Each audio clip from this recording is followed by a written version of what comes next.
Elephant Man Podcast Network, Grown Man Conversations dealing with elephants in the room. It's your man DB. Like, subscribe, share, hit the notification bell so you can know when new content will be coming out. Blessings, blessings, blessings to you all. All right, what's going on? Little quick one, real quick. It's about some. They've been having mandatory jabs throughout the United States. And different states like California and New York, the real big states, they've been having mandatory jabs, but they've been having pushback. And I want to show y'all some video on some of these mandatory jab pushbacks. First of all, let's go to I want to go to the one with the sister. This is lady named Bridget Pinnock. Well, she's one of the people out of Utah. Now they paused the mandatory jab in their state, in their city, but then she still won't being able to go back to work. Check this out. All right, well, here in Utah, amid the vaccine mandate pause, leaders from Intermountain Healthcare are reporting 95% of caregivers have complied with the government requirement. But those in the 5% against it tell ABC4 Southern Utah correspondent Jordan Verdadero that they're hoping to see a change of heart from the company. We spoke to caregivers at Intermountain Healthcare early in November who said they believe a vaccine mandate is unconstitutional. And while they are relieved that that vaccine mandate has been temporarily paused, they still have concerns. I don't think it's right, and I feel I must stand for what I believe is right. Bridget Pinnock has been a nurse practitioner with Intermountain Healthcare for 22 years. Pinnock says she hasn't been scheduled after refusing to follow the vaccine requirement, despite Intermountain stating a temporary pause of suspension for caregivers yesterday. I won't quit, and I don't think anybody should quit. You know, if anything, somebody's going to need to fire you, and if they do fire you, it is going to be a wrongful discharge lawsuit. According to a release from Intermountain Healthcare, while they are temporarily pausing enforcement of the federal requirement amid nationwide lawsuits, they are still asking caregivers to get vaccinated or provide a medical or religious exemption. It is absolute BS to have an exemption to something that is illegal in the first place. Michelle Tanner is a nurse practitioner affiliated with Intermountain and says she has also been removed from the schedule. I have adamantly refused to get a vaccine that I have natural immunity to. They are ignoring that part of the science. With this vaccine, what we're seeing is that it decreases severity of symptoms for the individual receiving the vaccine. We are not seeing proof that it is massively decreasing people from contracting or transmitting COVID. These caregivers say they want to see Intermountain, along with other companies required to follow federal regulations, give employees options. Or let them test weekly, or check antibodies, or accept natural immunity. I mean, there is not just one answer. You must have a vaccine. That's not American. Reporting in St. George, Jordan Verdadero, ABC. Wow, that's crazy. She's been there for 22 years, and then they paused on the mandatory jab, and they still don't put on the schedule. Like, well, you still ain't going on the schedule. So they're trying to punk her out. And it's crazy. A lot of people believe in, the democracy and the liberty and justice for all and freedom and, all those good key words. And it's coming to a reality where, if the plan is to remove a lot of the middle class, so it's only low class and high class, a lot of these people, they like, man, I ain't never seen nothing like it. It's like, yeah. So it's very, very interesting. So they're gonna have to redraw a plan up on that. But it's a lot of pushback. Officer in San Diego quits. Been there for a few years too. Check this out. March the deadline for San Diego city workers to get the COVID-19 vaccine or lose their job, putting public safety at risk as hundreds of the city's police officers remain unvaccinated. Joining me to react, a former San Diego police officer who quit ahead of the city's vaccine mandate, Brandon Gibson. Brandon, thank you for being here. Generally, right off the top, why does it seem like the people who put their lives on the line for the rest of us, your fire, your police, your military, your healthcare workers, always seem to get the short end of the stick? Right, you're right. Hey, it's been a rough road these last few years. Our profession has been demonized, and it's sad. There's a lot of good women and men out there, putting their lives on the line every day on patrol. And yeah, you're right. You're right. We're getting the short end of the stick. 40% of San Diego police officers are unvaccinated against COVID-19. Brandon, why are we sacrificing actual public safety, where we have seen what happens in cities when you reduce the number of police officers, for this notion of something that could potentially happen? You could get sick. You could have issues with COVID. I just don't understand that analysis that these mayors and these institutions are making. Yeah, that's a question that we all have. A lot of police officers at the San Diego Police Department have that very same question. And I think the mayor is trying to downplay the effect that this mandate is going to have on staffing. And they want to pretend, the mayor and the city council want to pretend that this is an easy fix and they can simply replace experienced officers with recruits and trainees, when the reality is it takes years to develop the skills necessary to be an effective officer on patrol, and you're going to be losing that with this mandate. Here is the response from the mayor that you mentioned. Quote, "The way out of this pandemic is through vaccines, and the city of San Diego will lead by example. With city employees regularly interacting with members of the public, this vaccination mandate takes on even more necessity." But Brandon, what does that comment miss about the concept upon which our country was literally founded, the concept of freedom? Right. It's very uncharacteristic of our American democracy. This mandate infringes upon our personal freedom, and I don't believe any government official or government has any place making a decision when it comes to my personal health. We did a picture of you in the tease before we went to commercial, and it showed you in your SWAT outfit. There it is on the screen. Sir, you look jacked. You look like you could defend us in any way, shape, or form from anything that could potentially befall us. Why would we get rid of that? Because you won't take a vaccine? Because quite frankly, sir, if my family is in jeopardy and I see you come to the door, I don't give two you-know-whats whether you have a vaccine, what your race is, what your religion is. I don't care. I want that guy saving my life. Yeah. Hey, listen, there's a lot of good men and women out there on that team. We're already seeing those guys looking for jobs in other states that don't have this mandate, or at other agencies that don't have this mandate. And again, you're losing a lot of experience there. It takes years to develop the skills necessary to, respond to critical incidents, which is part of our duty and responsibility as SWAT team members. So, I can't figure this out. San Diego is unique in that weekly testing isn't even an option that was on the table for us. And so I can't really answer that question. I can't figure this out, except to say that I think Mayor Todd Gloria and the city council have an agenda. Yeah, the left, speaking of agendas, always likes to espouse freedom when it comes to my body, my choice, of course, in the abortion debate. But why does that only apply when the left can use it to fit their narrative? Why doesn't it apply here to them? Exactly. And again, I think it kind of goes back to the narrative over the past few years when it comes to law enforcement. Again, they've done a good job of demonizing this profession. I think it really just ties right into. Wow. That's very, very interesting. The left, right, left. Boy, they be tripping me out with that.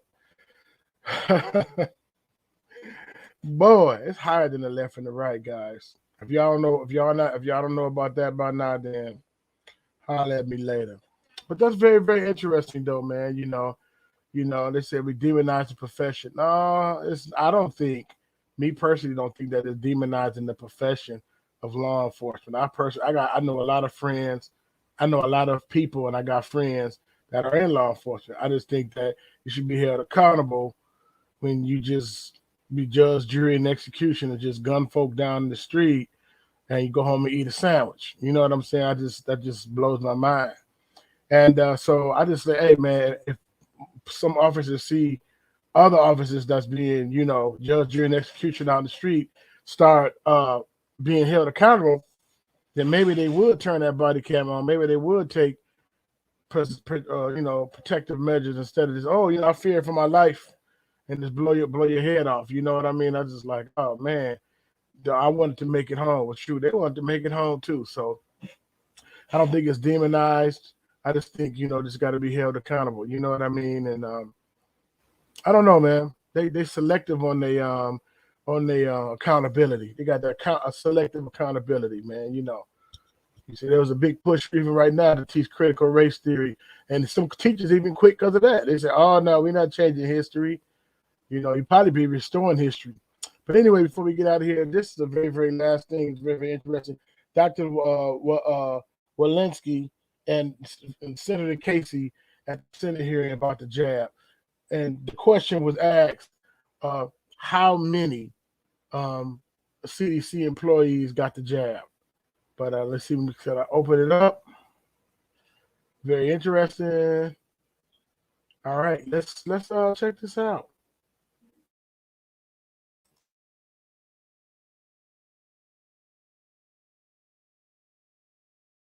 I mean, theoretically, CDC has the ability to do this.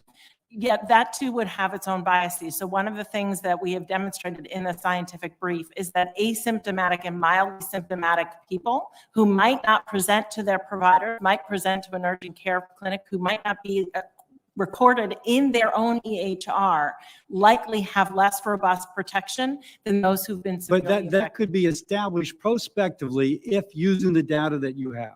And you could even say, if you had symptomatic infection, you don't need to be vaccinated. We would consider you immune. You don't have to be subjected to the mandate. But if we had data that demonstrated a correlation of protection, Dr. Fauci already mentioned data that they're working on to look at correlates of protection, not just in antibodies, but as you noted, in T cell function as well. So if we were able to document a correlate of protection, we absolutely could prospectively this paper follow. that I'm reading from NIH speaks that there is durable memory of the virus up to 8 months after infection in 95% of the people who recovered, including B cells, which continue to climb, T cells, and antibody.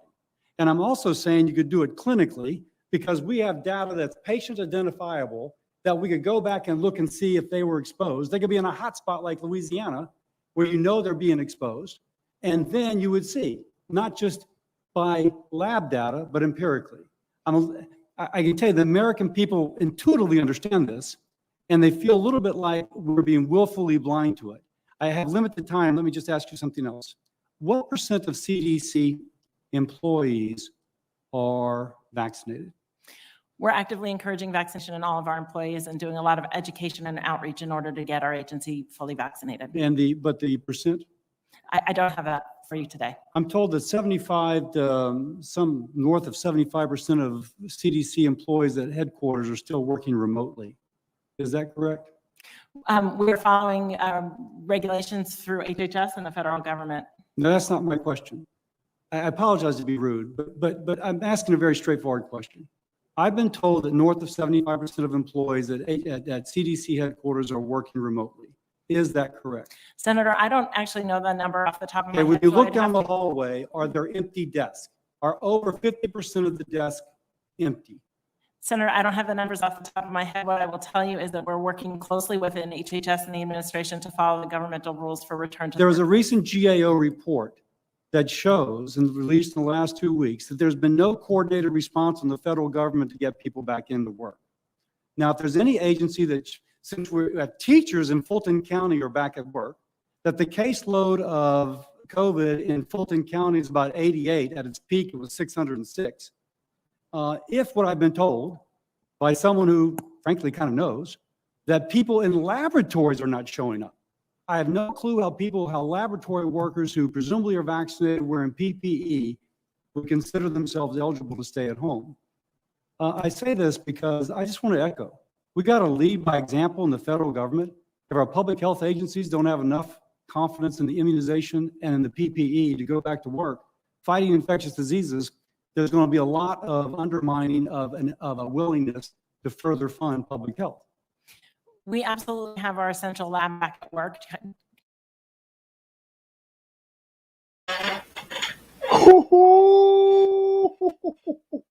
Yo, they are banging. Who banging? 2.0. Yo, they banging in these Senate hearings and stuff, bro. And that do as I say, not as I do. It ain't working because people believe in democracy. People believe that we're in democracy and freedom and American Eagle birds and all of that good stuff. They believe that. So they like, hey man, you mess with my Iraqi freedom. No, that's the name of it. No, you mess with my freedom, man. I ain't gonna be facetious. I'm gonna be cool. But I'm like, dang, they banging. It's like over like possibly 75% of the CDC people is at the crib. So if you're at the crib, they probably at the crib with either placebo or didn't take the jab. That's crazy. Then he called them out, bro. He was like, man, the people in the labs, how are the people in the lab working from home? They got all of their science equipment at home. He like, dang, called them out, bro. That is crazy, man. So he said, man, we got to lead by example. Right. You take it. You roll up your sleeve, you know. That's the same thing they was asking the head of Moderna a couple of months back. It's probably been a year now. Did you take one? No, I don't want to cut the line. What you mean you don't want to cut the line? If y'all hear some screaming and stuff, that's my son playing the video game. I told him I was doing a live. I guess he like, I don't care. I gotta play this game. It's more fun than what you talking about. Anyway, but so yeah, that's just crazy. You gotta lead by example, man. And I think we're more educated. Those who believe in the jab, those who don't believe in the jab, those who took the jab, those who didn't take the jab, those who, I think we're more educated and we're more seasoned when it comes to C-19 and all of that stuff. And so they're going to have to come with some real deal wool over their eyes. Because even the people even the gullible people are asking questions like, wait a minute. Even the sheep are like, wait, this, that, and the other, 99% survival rate. And again, I'm not being insensitive to it. Like I said, I had it. Praise the Most High Yah that I let it tell about it. Majority of my household had it. Everybody in my household had it except for one boy. How all four of us had it except for him, I couldn't even tell you. You know, so he didn't get it, and he was around us, and that's just amazing. One kid had it, had a little headache, and that was it. One kid had it, no symptoms. So it was just the Most High that really took care of us. Then I got family and friends. Well, I got some friends that had it, and they didn't make it. You know what I mean? So I'm not making light of it, you know, but I'm saying, man, you got to lead by example. Like they said, do as I say, not as I do ain't going to work when it comes to somebody's life and health, you know, and you can't say stuff. This is a crisis of the unjabbed. Well, not the crisis. What they say? This is a pandemic of the unjabbed. Don't say stuff like that, man. That's crazy. So I don't get it. What you think? Let me know. Like, subscribe, share. Join us on this Facebook, man. Facebook page is growing /Elephant Man Podcast. YouTube, like, subscribe, share. If you're being blessed by the material, like, subscribe, share. Also, I'm going to have a Patreon with a lot of the different books and documents that I got. You better download them if you subscribe to the Patreon. So, Elephant Man Podcast Network, Grown Man Conversation, Dylan Evans in the room. And I am out of here. Perfect.